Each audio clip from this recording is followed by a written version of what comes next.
Hello everyone, very good morning to our initiative that is daily readymade notes.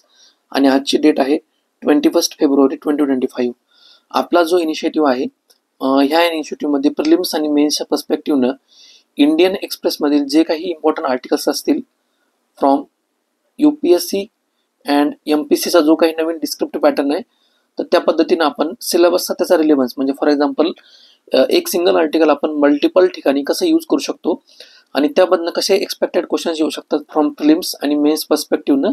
ठीक आहे. आणि हे जे एक्सपेक्टेड क्वेश्चन्स वगैरे आहेत ना तर हे आपण कशावरनं प्रेडिक्ट करतो, जे काही UPSCचे किंवा MPSCचे PYQs वगैरे आहेत आणि त्या बेसिसवर म्हणजे किंवा त्या थीम्सवर जे क्वेश्चन्स क्रिएट झालेले आहेत ना त्याच्या बेसिसवर आपण काय करतोय की ते प्रेडिक्ट करतोय की कशा प्रकारचे क्वेश्चन्स इम्पॉर्टंट आहेत आणि कोणती न्यूज एक्झामच्या पर्स्पेक्टिव्हने इम्पॉर्टंट आहे.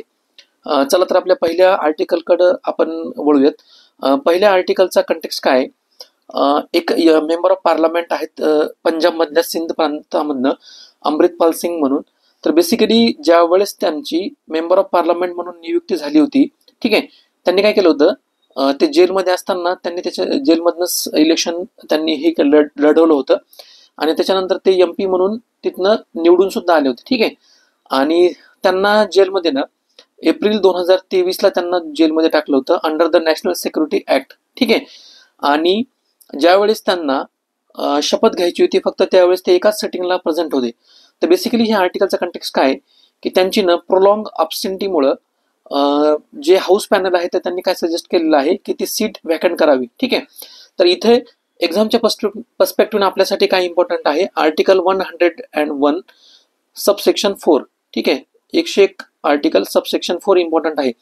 बेसिकली हे आर्टिकल काय सांगतं, जर एखादा मेंबर ऑफ पार्लमेंट त्याच्या हाऊसच्या म्हणजे फॉर एक्झाम्पल तो आयदर लोकसभेचा किंवा राज्यसभेचा मेंबर असेल तर त्याच्या हाऊसच्या मीटिंगच्या 60 दिवसापेक्षा जास्त विदाऊट परमिशन जर अब्सेंट असेल तर ती सीट काय करू शकतात माहिती आहे का, की ते हाऊसचे जे मेंबर्स आहेत तर ती सीट व्हॅकेट करण्यापासून त्या रिकमेंड करू शकतात. ठीक आहे. हे जे रिकमेंडेशन असतं हे कोणाकडे केलं जातं, हे केलं जातं प्रिसाइडिंग ऑफिसर्स म्हणजे आयदर लोकसभेचे जे स्पीकर्स आहेत ते किंवा राज्यसभेचे जे चेअरमॅन आहेत ते त्यांच्याकडे केलं जातं. ठीक आहे. आता बेसिकली हे जे रिकमेंडेशन्स आहे तर हे काय करत असतात माहिती आहे का, एक कमिटी असते त्या रिस्पेक्टिव्ह हाऊसमध्ये, committee on absence of members म्हणून. ठीक आहे. तर ते पडताळून पाहत असते की वेदर त्यांनी जे चार्जेस हाऊसनं जे चार्जेस सांगितलेले वगैरे आहेत किंवा ॲलिगेशन्स जे दिलेले वगैरे आहेत तर ते योग्य आहेत का नाही आणि त्या मेंबरला काढायचं का नाही. ठीक आहे. ह्या आर्टिकलमध्ये आर्टिकल 101 सब क्लॉज 4 मध्ये असं एक्सप्लिसिटली म्हणजे डायरेक्टली असं मेन्शन्स करण्यात आलेलं नाहीये की त्यांना कोण रिमूव्ह करतं, म्हणजे आयदर प्रिसाइडिंग ऑफिसर्स वगैरे असं रिमूव्ह करतात असं किंवा प्रेसिडेंट रिमूव्ह करतात असं एक्सप्लिसिटली सांगण्यात आलेलं नाहीये. फक्त काय सांगितण्यात आलेलं आहे की हाऊसचे जे मेंबर्स आहेत ते काय करतात की त्यांचं रिकमेंडेशन्स करतात आणि त्यांना याच्यापासून काढलं जातं. ठीक आहे.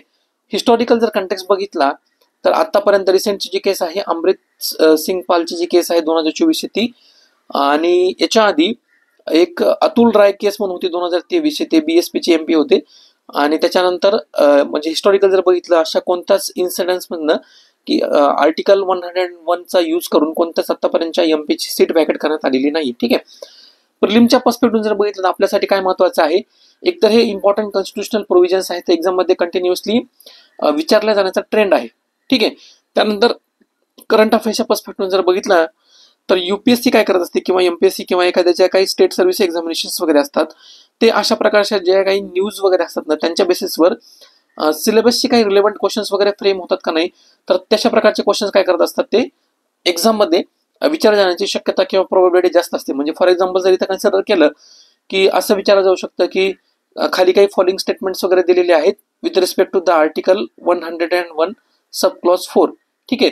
मग त्याच्याबद्दल तुम्हाला काय सांगितलं जाऊ शकतं की त्यांना ऑटोमॅटिकली त्यांची सीट 60 दिवसानंतर ते व्हॅकेट करावं लागते, तर हे स्टेटमेंट चुकीचं आहे. ऑटोमॅटिकली ती सीट व्हॅकेट करावं लागत नाही. ठीक आहे. त्यानंतर असं पण विचारलं जाऊ शकतं की ती सीट व्हॅकेट करण्यासाठी समजा त्यांना प्रायर परमिशनची गरज वगैरे असते का किंवा काही बेसिक फीचर्स वगैरे, म्हणजे फॉर एक्झाम्पल याच्यामध्ये पार्लमेंट ज्या वेळेस ऍडजर्न वगैरे होतं तर ते हे दिवस त्याच्यामध्ये कॅल्क्युलेट केले जातात का, अशा प्रकारचे क्वेश्चन्स वगैरे विचारले जाऊ शकतात. ठीक आहे. तर हे जे क्वेश्चन्स वगैरे आहेत ना म्हणजे न्यूज किंवा थीम बेस्ड क्वेश्चन्स जे आहेत समजा करंट अफेअर्स रिलेटेड, तर हे सुद्धा आपला एक दुसरा इनिशिएटिव्ह आहे न्यूज किंवा थीम बेस्ड इनिशिएटिव्ह. तर त्याची तुम्हाला PDF आपल्या टेलिग्राम चॅनलवर अवेलेबल होईल. ठीक आहे, तर हे जे क्वेश्चन्स आहेत ते बोथ इंग्लिश आणि मराठी ह्या दोन्ही लँग्वेजमध्ये अवेलेबल आहेत. नेक्स्ट आपला आर्टिकल आहे की बेसिकली हे रिमिशनच्या इंडियन पॉलिटीमध्ये प्रेसिडेंट आणि गव्हर्नर यांना जे काही इम्पॉर्टंट पॉवर्स अवेलेबल आहेत अंडर द आर्टिकल 72 अँड 161. ठीक आहे, तर बेसिकली हे काय सांगतं की सुप्रीम कोर्टचं एक रिसेंट जजमेंट आलं होतं आणि त्या जजमेंटमध्ये सुप्रीम कोर्टनं काय सांगितलेलं आहे, स्टेट गव्हर्नमेंटला त्यांनी डायरेक्ट केलेलं आहे ज्याला रिमिशन्स म्हणजे आपण त्याला काय म्हणतो प्रीमॅच्युअर रिलीज, म्हणजे एखादं जर प्रिझनमध्ये शिक्षा जर भोगत वगैरे असेल आणि त्याच्यावर जर म्हणजे त्यांनी जो कारावास वगैरे आहे जर ऍप्लिकेशन्स वगैरे केलं असेल की त्याला प्रीमॅच्युअर रिलीज करावं depending upon his good behaviour in prison, मग त्यावेळेस काय करू शकतात माहितीये का, प्रेसिडेंट किंवा governor under the article 72 under the article 72 आणि गव्हर्नर अंडर द आर्टिकल 161, तर त्याला काय करू शकतात माहितीये का की रिमिशन ग्रांट करू शकतात. ठीक आहे, तर प्रिलिमच्या पर्स्पेक्टिव्ह आपल्यासाठी महत्वाचं काय, एक तर ते रिमिशन्स एक्झॅक्टली म्हणजे काय असतं ते बघणं, आणि ह्या रिमिशन्स बरोबर बाकीच्या ज्या काही पॉवर आहेत प्रेसिडेंटला आणि गव्हर्नरला देण्यात आलेल्या, म्हणजे फॉर एक्झाम्पल पार्डनची पॉवर वगैरे असेल ज्याच्यामध्ये जे सेंटेन्स आहे ते कम्प्लिटली ऑब्सोल्स केलं जातं, त्यानंतर कम्युटेशन्स वगैरे असेल किंवा रिस्पाईट वगैरे असेल किंवा रिप्राईव्ह वगैरे असेल, तर हे जे टर्म्स आहेत ना त्यांचे मिनिंग जे आहेत ना हे खूप कन्फ्युजिंग आहेत. ठीक आहे, तर त्याच्यामुळे तुम्हाला तुमच्यासाठी होमवर्क आहे, त्याच्यामधलं काय करायचं, कीवर्ड्स आयडेंटिफाय करायचं आहे. म्हणजे फॉर एक्झाम्पल पार्डन मध्ये काय केलं जातं, जे काही शिक्षा वगैरे आहे किंवा जे सेंटेन्स वगैरे ते कम्प्लिटली ऑब्सोल्स केलं जातं, म्हणजे सोडून त्यांना कम्प्लिटली माफ केलं जातं. ठीक आहे, तर ह्या होमवर्कमध्ये तुम्ही काय करायचे, हे कीवर्ड्स सुद्धा काय करायचे, आपलं जे लक्ष्मीकांतचं बुक आहे पॉलिटीचं त्याच्यामधनं बघून घ्यायचे. आता बेसिकली ह्या रिमिशन्स मध्ये काय करण्यात आलेलं आहे, म्हणजे प्रिलिमच्या पर्स्पेक्टिव्ह जर बघितलं तर आपल्यासाठी काय महत्वाचं आहे, जसं मी तुम्हाला सांगितलं होतं हे आर्टिकल्स महत्वाचे आहेत. प्रेसिडेंटच्या with respect to the president हे आर्टिकल 72 इम्पॉर्टंट आहे आणि with respect to the governor article 161 important आहे. त्यानंतर ह्या आर्टिकलमध्ये काही इम्पॉर्टंट जे ज्युडिशियल प्रोनाउन्समेंट आहेत, म्हणजे फॉर एक्झाम्पल या ठिकाणी मेन्शन केलेले बघा 2013चं सुप्रीम कोर्टचं जजमेंट आहे Sangeet and ANR versus state of Haryana, आणि त्यानंतर Mohinder Singh versus state of Punjab. ठीक आहे, तर हे सुद्धा दोन इम्पॉर्टंट आर्टिकल्स किंवा प्रोनाउन्समेंट वगैरे आहेत, असं एक्झाममध्ये विचारलं जाऊ शकतं की रिसेंटली हे जजमेंट न्यूजमध्ये होते, तर हे कशाच्या रिलेटेड वगैरे आहेत. ठीक आहे, तर हे जजमेंट जे तर हे रिमिशनच्या रिलेटेड आहेत. तर ह्या जजमेंटमध्ये सुप्रीम कोर्टने काय सांगितलं होतं की ऑटोमॅटिकली त्यांना तसं रिमिशन्स किंवा जे प्रीमॅच्युअर रिलीज आहे तसं करता येत नाही, तर त्यांना काय करावं लागतं, त्याच्यामधनं अप्लाय करावं लागतं त्यासाठी रिमिशनसाठी. ठीक आहे, पण हे जे 2024 जे जजमेंट आहे त्याच्यामध्ये सुप्रीम कोर्टने काय सांगितले की त्यांना स्टेट गव्हर्नमेंटला असं कन्सिडर करण्यासाठी सांगितले की त्यांनी अप्लाय जरी केलेलं नसेल तरी त्यांना त्यांची जर शिक्षा पूर्ण वगैरे झाली असेल तर त्यांना त्यांच्यामधनं मुक्त करावं. ठीक आहे, तर ह्या आर्टिकलचा कंटेक्स्ट आहे. मेन्सच्या पर्स्पेक्टिव्ह जर याच्यामध्ये बघायला गेलं तर ह्या ठिकाणी काय करण्यात आलेले, नॅशनल क्राईम रेकॉर्ड ब्युरोचा data with respect to the prisons आणि त्यांचं ओव्हर क्राउडिंग कशा प्रकारे होतं आणि प्रिझनची जी कॅपॅसिटी त्याच्या रिलेटेड दिलेलं आहे. फॉर एक्झाम्पल जर एक कधी प्रिझन रिफॉर्मवर जर क्वेश्चन्स वगैरे आला तर त्या ठिकाणी तुम्ही काय करू शकता की अशा प्रकारचा डेटा जाईल तो आन्सर रायटिंगमध्ये सबस्टॅन्शिएशन म्हणून तुम्ही ते यूज करू शकता. ठीक आहे, प्रिलिमच्या पर्स्पेक्टिव्ह जर आपण याच्यावर जर क्वेश्चन जर फ्रेम करायचं म्हणलं तर बेसिकली अशा प्रकारचे क्वेश्चन्स वगैरे फ्रेम होऊ शकतात की with reference to the remission of sentences in India.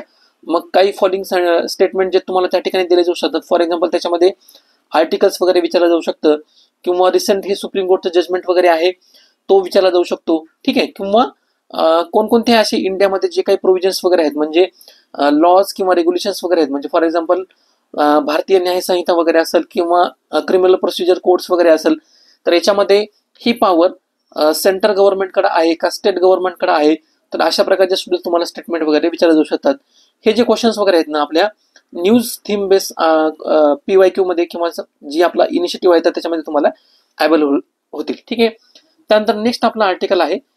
Basically हे आर्टिकलचा कंटेक्स्ट काय आहे की रिसेंटली डोनाल्ड ट्रम्पनं काय अनाऊन्स केलेलं आहे की ते युक्रेन आणि रशिया या दोघांमध्ये मेडिटेशन करणार आणि रशियाचे जे काही प्रेसिडेंट आहेत व्लादिमीर पुतीन, तर यांच्याबरोबर मीटिंग करून काय करणार माहिती का, यांच्यामध्ये बायोलॅटरल मेडिटेशन करण्याचा प्रयत्न करणार आहे. ठीक आहे, तर बेसिकली या आर्टिकलचा कंटेक्स्ट काय आहे की एका साईडला म्हणजे USA काय होतं माहिती का, यांचा युरोपियन बरोबर अलायन्स होता. ठीक आहे, आणि युरोपमध्ये काय यायचं की हा युक्रेन जो होता ना हा यांच्या नाटोच्या ग्रुपिंग मध्ये होता. ठीक आहे, आणि दुसऱ्या साईडला रशिया. आता यांनी युएसचे जे प्रेसिडेंट डोनाल्ड ट्रम्प यांनी काय केलेलं आहे, यांच्याबरोबर डायरेक्टली कन्सल्टेशन किंवा जे काही कन्व्हेन्शन्स वगैरे त्याच्याबरोबर न जाता यांनी काय केलं, डायरेक्टली असं अनाऊन्स केलेले की रशिया बरोबर ते काय करणार, मीटिंग करणार आणि हे युद्ध सोडवण्यासाठी प्रयत्नशील असणार. ठीक आहे. आता याच्यामुळे झालं काय माहिती का, म्हणजे ह्या आर्टिकलमध्ये बेसिकली काय मेन्शन करण्यात आलेलं आहे, जिओ पॉलिटिकल जी स्टॅबिलिटी ना ती डिस्टॅबिलाइज झालेली आहे. ठीक आहे. म्हणजे कालचा पण तुम्हाला मी एक आर्टिकलचा रेफरन्स सांगितला होता, ट्रम्पिझम वर्सेस कोॲलिशनचं जे काही हे होतं की त्या आर्टिकलमध्ये सुद्धा हेच मेन्शन करण्यात आलं होतं. आणि याच्यामुळे जे काही इम्प्लिकेशन्स वगैरे होतील, म्हणजे यांचं जे अलायन्स आहे युरोपमधलं ते विकन होण्याचं किंवा हे नवीन जे अलायन्स आहे युएस आणि रशियाचं हे क्रिएट होण्याचं. ठीक आहे. तर अशा प्रकारचा आर्टिकलमध्ये हा कंटेक्स्ट डिक्लेअर करण्यात आलेला आहे.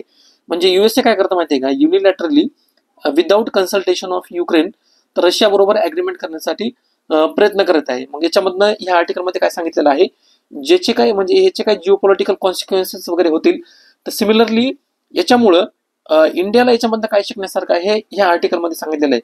मग त्या पर्स्पेक्टिव्हनं ह्या आर्टिकलमध्ये इंडियाच्या पर्स्पेक्टिव्हनं फॉर आणि अगेन्स्ट मध्ये याच्यामध्ये डायमेन्शन्स त्या ठिकाणी प्रेझेंट करण्यात आलेले आहेत. म्हणजे काय की फॉर एक्झाम्पल एक व्ह्यू याच्यामध्ये काय सांगतं माहितीये का, की इंडियाने याच्यामध्ये काय करायला पाहिजे, युक्रेनला सुद्धा ह्या निगोशिएशन्स मध्ये इन्क्लूड करायला पाहिजे, याच्यासाठी इंडिया प्रयत्नशील असला पाहिजे. आणि दुसरी गोष्ट याच्यामध्ये म्हणजे दुसरा जो साईड व्ह्यू आहे तो काय सांगतो माहितीये का, की इंडियाने काय केलं पाहिजे, प्रॅग्मॅटिकली आणि प्रॅक्टिकली विचार केला पाहिजे. आणि इंडियाचे जे काही रिलेशन्स वगैरे आहेत, फॉर एक्झाम्पल जे मेजर पॉवर्स वगैरे आहेत, युरोपियन पॉवर्स वगैरे म्हणा किंवा रशिया किंवा युएसए बरोबर, तर यांच्याबरोबर डायरेक्टली स्ट्रॅटेजिक आणि स्वतःचे जे काही इकॉनॉमिक इंटरेस्ट वगैरे तर तेच फक्त फेवर केले पाहिजे, असं या आर्टिकलमध्ये मेन्शन करण्यात आलेलं आहे. मेन्सच्या पर्स्पेक्टिव्ह जर बघितलं, जो इंडियाचा रोल वगैरे आहे युक्रेन आणि रशियाच्या वॉर डिप्लोमॅसीमध्ये हा एक इम्पॉर्टंट आस्पेक्ट्स आपल्याला याच्यामुळं बघायला मिळतो. की त्यानंतर इंडिया कसा स्वतःची डिप्लोमॅसीचा यूज करून म्हणा किंवा इकॉनॉमिक ज्या टाईज वगैरे आहेत मेजर पॉवर बरोबर ते म्हणा किंवा स्ट्रॅटेजिक इंटरेस्ट जे इंडियाचे आहेत युएसए किंवा रशिया बरोबर, ह्या डिफरंट डिप्लोमॅटिक चॅनलचा यूज करून हे निगोशिएशन कसे इन्फ्लुअन्स करू शकतो, हे सुद्धा आपल्याला एक आर्ग्युमेंट ह्या आर्टिकलमधनं मिळतं. त्यानंतर युएसए जी काही पॉलिसी आहे म्हणजे युएसचा जो काही स्टान्स वगैरे आहे तर त्याचा इम्पॅक्ट इंडियाच्या रिलेशनवर कसा वगैरे होऊ शकतो हे सुद्धा याच्यामधनं मेन्शन करण्यात आलेले. म्हणजे फॉर एक्झाम्पल जर याच्यामधनं युएसए आणि रशियाचे जर जी रिलेशनशिप जर सुधारली किंवा जर त्यांची जर पूर्ववत नॉर्मलाइज रिलेशनशिप झाले तर बेसिकली त्याचा इम्पॅक्ट इंडिया आणि रशियाच्या टाईजवर कशा प्रकारे होऊ शकतो, अशा प्रकारचे आर्ग्युमेंट सुद्धा ह्या आपल्याला या डायमेन्शन्स मधनं आपल्याला लक्षात येतात. ठीक आहे. किंवा ही जी काही समजा इंटरनॅशनल रिलेशन मध्ये जी घालमेल चालू आहे, जिओ पॉलिटिकल्स त्याला इम्बॅलन्सिंग वगैरे असं म्हणतात, तर बेसिकली ह्या मल्टीपोलर ऑर्डरमध्ये इंडियाच्या ज्या टाईज आहेत मेजर पॉवर बरोबर, युरोप म्हणा, रशिया म्हणा, चायना म्हणा किंवा युएसए बरोबर म्हणा, तर त्याचा इम्पॅक्ट त्याच्यावर कसा होऊ शकतो किंवा इंडिया कशा प्रकारे ज्या काही टाईज आहेत म्हणजे स्ट्रॅटेजिक ऑटोनॉमी वगैरे म्हणा तर ह्या ग्लोबल डिप्लोमॅसीमध्ये मेंटेन करेल. तर अशा प्रकारच्या जे काही आर्ग्युमेंट्स वगैरे ते या ठिकाणी मेन्शन करण्यात आलेले आहेत. ठीक आहे. मेन्सच्या पर्स्पेक्टिव्ह जर एक्सपेक्टेड क्वेश्चन्स जर बघितला तर बेसिकली अशा प्रकारचा क्वेश्चन्स आपण फ्रेम करू शकतो in context of shifting global alliance. म्हणजे जे काही युएसए किंवा डोनाल्ड ट्रम्पच्या डिसिजनमुळे ग्लोबल अलायन्स शिफ्टिंग वगैरे होत आहे, तर discuss how India can balance it's relations with USA, Russia, Europe किंवा चायना किंवा जे काही मेजर पॉवर वगैरे आहेत, तर इंडिया स्वतःचे जे काही रिलेशन्स वगैरे तर ते कशा प्रकारे मॅनेज वगैरे करू शकतं with respect to the safeguarding its strategic and economic interest. ठीक आहे. तर अशा प्रकारचा पॉसिबल क्वेश्चन याच्यामधनं फ्रेम होऊ शकतो. त्याच्यानंतर या आर्टिकलच्या शेवटी या ठिकाणी इंडियासाठी वे फॉरवर्ड म्हणून एक एक्सपेक्टेड कन्क्लुजन सुद्धा देण्यात आलेले. म्हणजे फॉर एक्झाम्पल जर अशा प्रकारचा जर क्वेश्चन्स वगैरे आला की जे काही ग्लोबल अलायन्स शिफ्टिंग वगैरे होत आहे आणि त्याच्यामध्ये इंडियाचे इंटरेस्ट जे आहेत ते कशा प्रकारचे हार्म्स वगैरे होत आहेत आणि इंडिया स्वतःचा जो काही स्ट्रॅटेजिक आणि इकॉनॉमिक जो इंटरेस्ट आहे तो कशा प्रकारे सेफ गार्ड करू शकतो, तर त्या ठिकाणी तुम्ही काय करू शकता, हे रेडीमेड कन्क्लुजन त्या ठिकाणी प्रोव्हाइड करू शकता. ठीक आहे. तर ह्या ठिकाणी आपला आर्टिकल संपलेला आहे. आज फक्त 3 न्यूज इम्पॉर्टंट होत्या, 2 प्रिलिमच्या पर्स्पेक्टिव्हनं, 1 मेन्सच्या पर्स्पेक्टिव्हनं. ठीक आहे. अननेसेसरीली काय होतं माहिती का, ज्या काही इम्पॉर्टंट म्हणजे न्यूजपेपरमध्ये न्यूज वगैरे आहेत विदाऊट कंटेक्स्ट म्हणजे स्ट्रॉंग कंटेक्स्ट शिवाय आपण न्यूज त्या डिस्कस करत नाहीत. जेवढ्या काही इम्पॉर्टंट न्यूज वगैरे असतील फक्त तेवढाच आपण डिस्कस करतो. ठीक आहे. तर या ठिकाणी आपलं आजचं आर्टिकल संपलेलं आहे. तुम्हाला जर आपली थीम आवडली असेल तर आपल्या यूट्यूब चॅनलला नक्की सबस्क्राईब करा, तुमच्या मित्राबरोबर नक्की शेअर करा आणि चॅनलला लाईक करायला विसरू नका. ह्या आर्टिकलची जी PDF आहे आपलं टेलिग्राम चॅनल आहे त्या टेलिग्राम चॅनलवर तुम्हाला अवेलेबल होतील आणि टेलिग्राम चॅनलची लिंक मी तुम्हाला डिस्क्रिप्शन बॉक्समध्ये प्रोव्हाइड करेल. आपलं टेलिग्राम चॅनल सुद्धा नवीन नवीन दुसरे जे इन्स्टिट्यूट्स आहेत प्रिलिम्स आणि मेन्सच्या पर्स्पेक्टिव्हनं ते सुद्धा नक्की जॉईन करा. तुम्हाला त्याचा नक्की फायदा होईल. Thank you so much.